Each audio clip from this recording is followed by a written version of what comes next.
여러분, 로마서 8장은 전체가 성령의 하시는 일에 대해서 잘 설명을 하고 있는 게 로마서 8장이에요.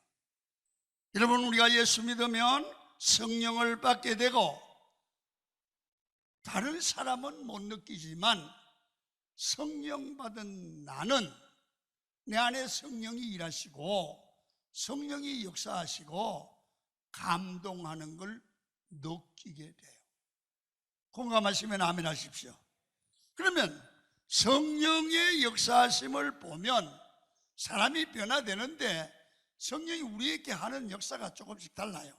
이 예수 믿고 여러분 처음에는 성령이 우리 마음속에 역사하는데 감동 중심으로 성령이 역사해요. 초신자 때, 초기 때.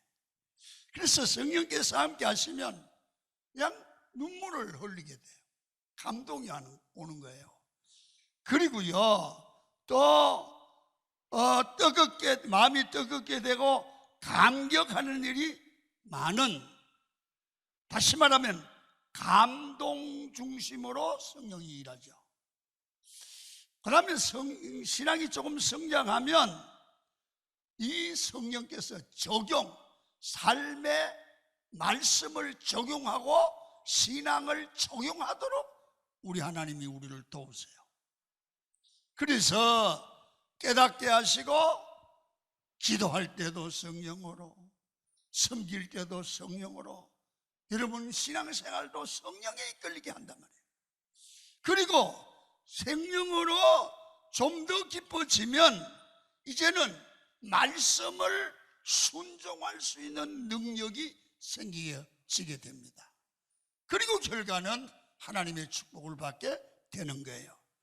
그래서 이렇습니다. 성령은 우리 마음을 감동하여 말씀이 깨닫게 되고 신앙이 깨닫게 되고 이 말씀을 적용하고 순종함으로 말미암아 신앙생활이 아름다운 열매를 맺게 하신다 그 말이에요.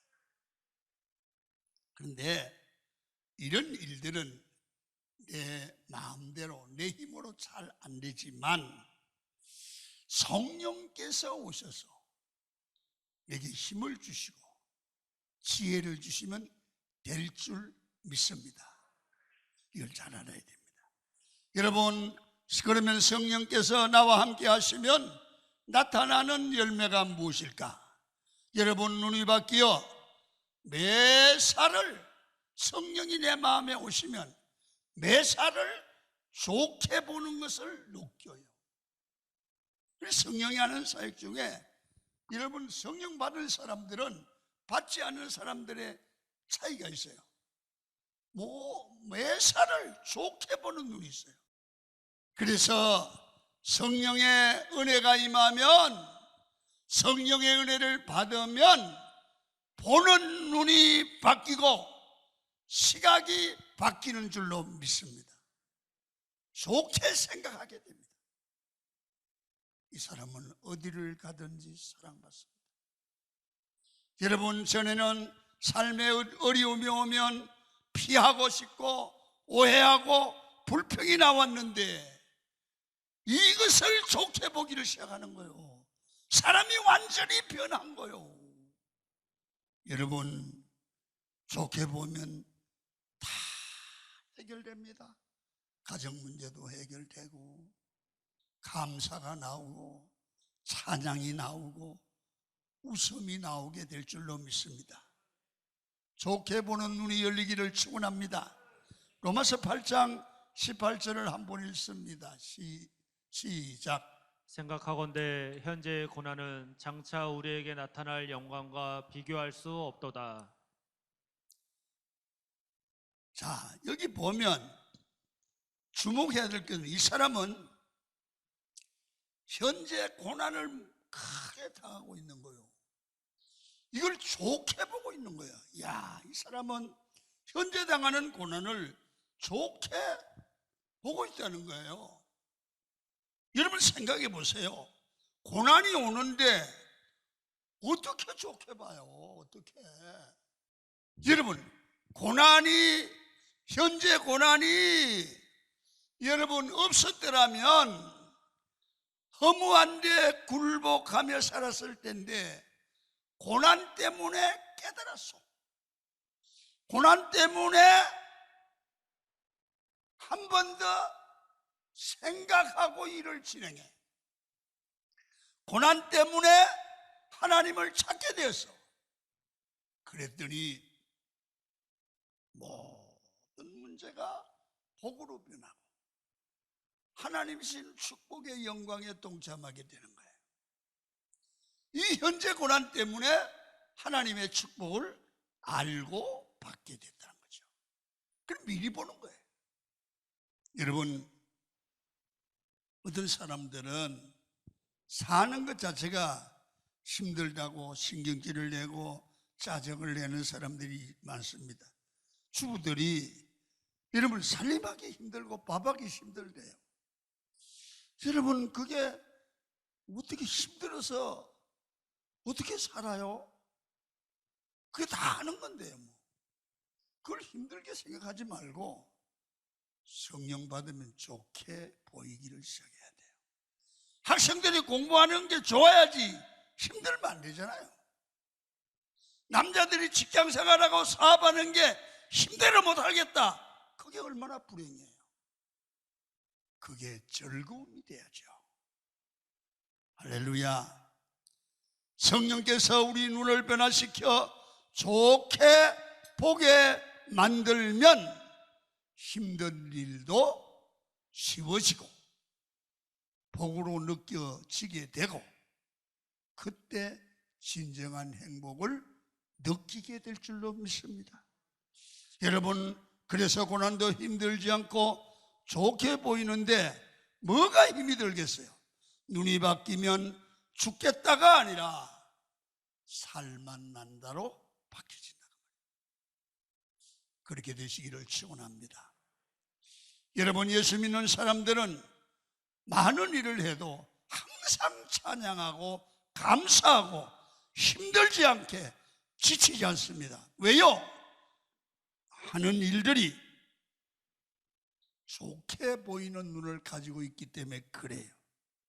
저는 설교할 때마다 하나님, 내가 목사로서 하나님의 뜻을 교인들에게 전할 때 성도들의 말씀을, 김 목사의 설교를 들을 때 좋게 들리게 하시고 그 말씀을 순종하는 것이 복인 줄 알도록 도와주옵소서. 그렇게 기도했는데 아멘 해야지, 안 하면 어떡하겠어? 하나님이 좋고 말씀이 좋아지니까 순종하게 되고, 순종하다가 복을 받게 될 줄로 믿습니다. 좋게 보이게 만드는 눈을 성령께서 성도들에게 주신다 그 말이에요. 이 눈을 받은 사람은 잘 됩니다. 반드시 잘 됩니다. 여호수아 갈렙처럼 됩니다. 누가복음 15장에 보면 탕자 이야기가 나오죠. 아버지와 함께 살다가 아버지 주는 양식 밥으로 생활을 사니까 아무 걱정 없잖아요. 근데 그게 좋게 보이지 않는 거예요. 그래서 해외에 나가서 마음대로 사는 게 좋게 보여요. 그래서 재산을 아버지께 분배해달라고 그래서 해외에서 허랑방탕하게 다 탕진을 해요. 이제는 먹을 게 없어서 돼지 지엄 열매를 먹고 살아야 되는 바닥까지 내려갔어요. 바닥까지 내려가서 보니까, 생각해 보니까 눈이 뒤집어지는 거야. 내가 이 생활을 하다 해보니까 아버지와 함께 사는 게 좋구나. 아버지와 함께 살 때는 먹는 것, 입는 것, 사는 것 걱정 안 했는데 내가 이게 무슨 꼴이람. 아버지와 함께 살아가는 게 좋은 거라고 생각이 변화되니까 여러분, 아버지를 찾게 되는 거예요. 아버지를 떠나갔던 사람이 아버지를 찾게 되는 거예요. 여러분, 누가 가라고 떠밀지 않아도 아버지께 가는, 아버지와 사는 게 좋게 보이니까 가는 거예요. 여러분, 우리가 은혜 받는 게 좋고 예배하는 게 좋고 주의 일 하는 게 좋게 보여야 주의 일이 되고 그게 복이 되는 거예요. 여러분, 누가복음 15장 17절을 읽겠습니다. 이에 스스로 돌이켜 이르되 내 아버지에게는 양식이 풍족한 품꾼이 얼마나 많은가. 나는 여기서 주려 죽는구나. 이 창자는 말하는 거예요. 야, 아버지 품이 좋구나. 아버지 품에는 품꾼이 많은 풍족한 곳이구나. 이제까지 느끼지 못한 걸 느끼고 이제까지 발견하지 못하는 것을 발견하기 시작하는 순간부터 그는 아버지로께로 돌아가는 거예요. 여러분, 목회가 이런 것이라고 저는 늘 생각을 해요. 좋은 것을 성도들에게 보여주는 거예요. 성령의 눈으로 눈을 밝혀서 성도들이 하나님의 영광을 보게 하고 하나님의 축복을 보게 하고 하나님의 임재를 체험하게 하고 하나님께 기도 응답받음의 축복이 무엇인지를 보여주는 것입니다. 그때 성도들은 하나님을 찾게 되고 하나님의 복을 받게 되는 거예요. 여러분, 11조를 드리는데 드리기 싫은 사람에게 억지로 드리라고 해서 그게 드려집니까? 율법이죠. 그러나 하나님의 말씀을 듣고 하나님의 음성을 듣는 순간 어느 순간 하나님 앞에 11조를 드리고 감사드리는 게 좋아지고 축복임을 깨달아져요. 그러면 스스로 11조를 드려요. 여러분, 우리가 주일 성수도 그렇습니다. 하기 싫은 사람에게 억지로 하라고 하면 잘못하면 율법주의가 됩니다. 자원하는 마음이 있어야 되지요. 성령이 주시는 마음입니다. 성령이 뜨거운 마음을 주시고 기쁨을 주시고 눈이 열리게 해주시는 때가 있습니다. 교회 안 나가면 마음에 성령이 채찍질 하신다. 그리고 눈이 열리면 어느 순간부터 예배의 감격을 느끼게 돼요. 셀 모임 가는 게 기쁨이 됩니다. 기도 모임이 기다려집니다. 이게 바로 성령의 은혜입니다. 성령께서 우리의 마음을 뜨겁게 해주시고 눈을 바꾸어 주시면 좋게 보이는 눈이, 무엇이든지 좋게 보는 눈이, 좋게 생각하는 마음이 성령께서 우리에게 부어주시는 것입니다.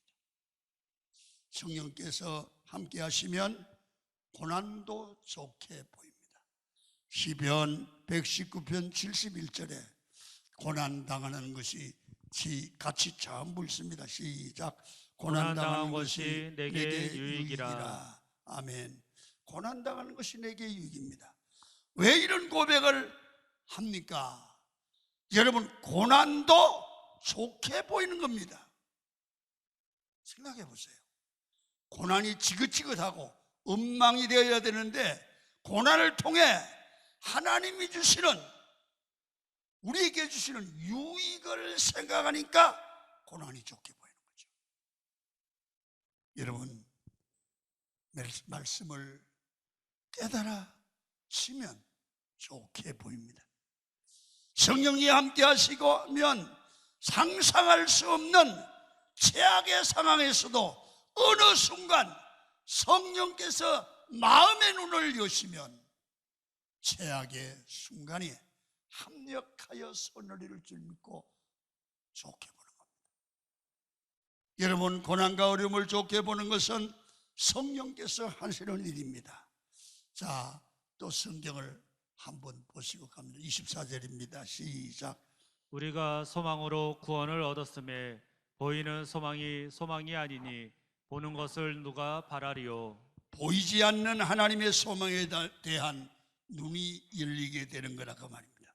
복된 눈이 있는가 하면 반면에 엉뚱한 것만 보는 병든 눈도 있습니다. 여러분, 성령이 함께하면 좋은 것만 보는 복된 눈이 되는 겁니다.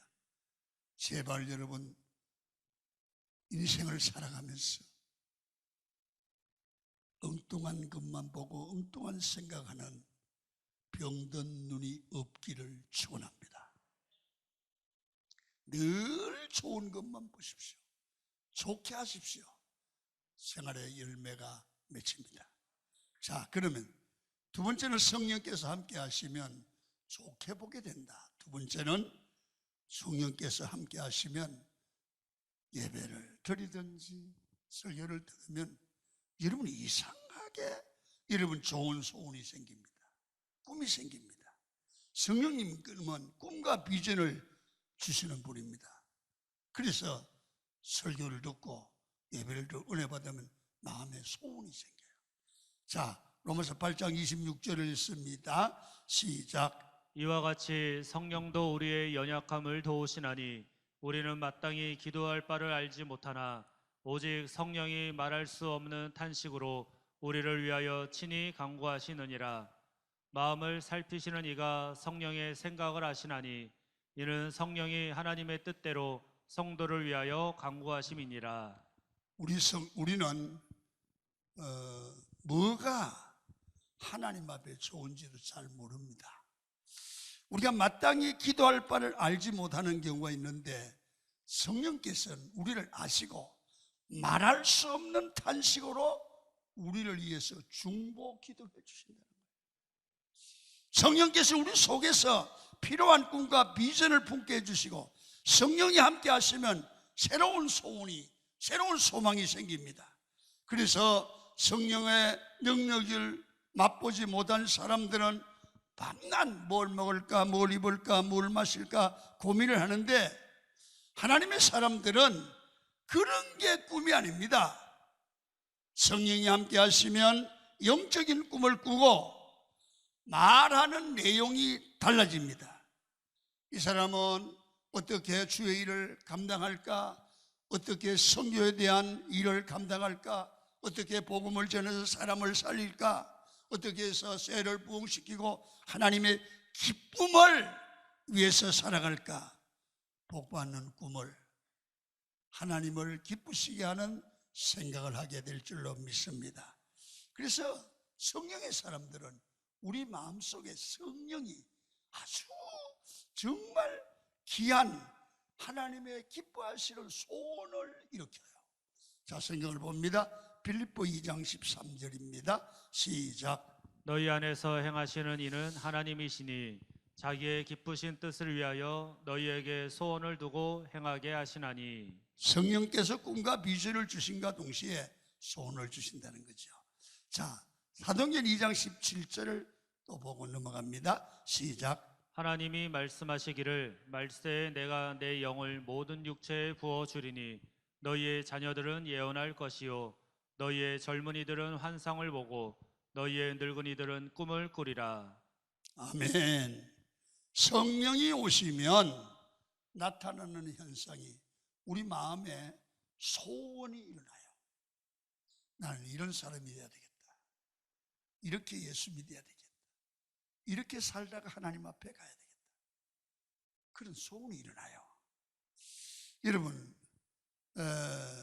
세상을 살아가면서 우리는 하나님을 만나야 되고 사람을 만나야 되는데 물론 일상에서 혼자 살 수는 없잖아요.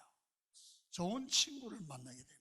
그럼 좋은 친구를 만나면 좋은 영향을 받죠. 그럼 여러분, 어떤 친구가 좋은 친구입니까? 그 사람을 만나서 얘기하면 꿈이 생기는 거예요. 내게 기대감이 들게 하는 사람입니다. 그 사람만 만나면 좋은 소원이 생기게 하는 사람, 기도하고 싶고 여러분 예배하고 싶은 그런 신앙의 소원을 일으키거나 세상에서도 사람들에게 덕되는 삶을 살아가도록 그런 꿈을, 그런 소원을 일으키게 하는 좋은 친구가 있어요.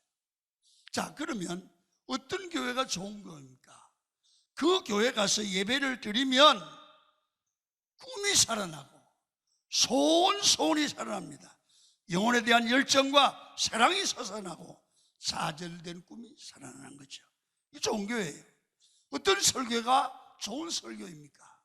여러분, 설교를 듣다 보면 가슴이 뜨거워지고 꿈이 생기는데, 나도 기도해야 되겠다. 나도 하나님의 말씀대로 살아야겠다. 하나님 앞에 복받는 삶을 살아야 되겠다. 성령이 함께 하시면 꿈이 생기고 소원이 생기는 설교입니다. 여러분, 어떤 사람이 좋은 사람입니까? 여러분, 어떤 사람은 만나기만 해도 기분 나쁘고 한숨이 나오고 인생을 망치고, 그리고 여러분 같이 여러분 죽자 그렇게 말하고 싶고 다 부숴버리고 싶고 막 내게도 불평이 나오는 그런 친구가 좋은 친구가 아닙니다. 여러분, 좋은 친구는, 좋은 사람은 이렇습니다. 그 사람과 같이 대화하면 할수록 마음에 편안함이 와요. 그 사람과 같이 시간을 보내면 왠지 모르게 내게는 정말 뭔가 변화가 일어나는 걸 느끼는 거예요. 그 목사님의 설교를 들으면 더 좋은 사람이 되고 싶은 꿈이 생기는 거예요. 또 성령님을 만나면 내가 이렇게 살면 안 되지, 꿈을 가져야지, 더 나은 인생을 가져야지 하는 소원이 생기게 하는 사람, 이 사람이 좋은 사람입니다. 우리 예배 시간이 이래서 중요합니다. 우리에게 새로운 꿈을 하나님이 주시는 시간이 예배입니다. 예배 때마다 하나님을 만나 새로운 꿈을 꾸는 성도들이 되기를 축원합니다. 교회는 특별히 상처 입은 성도와 가정들이 많이 찾아오는 것이 교회입니다.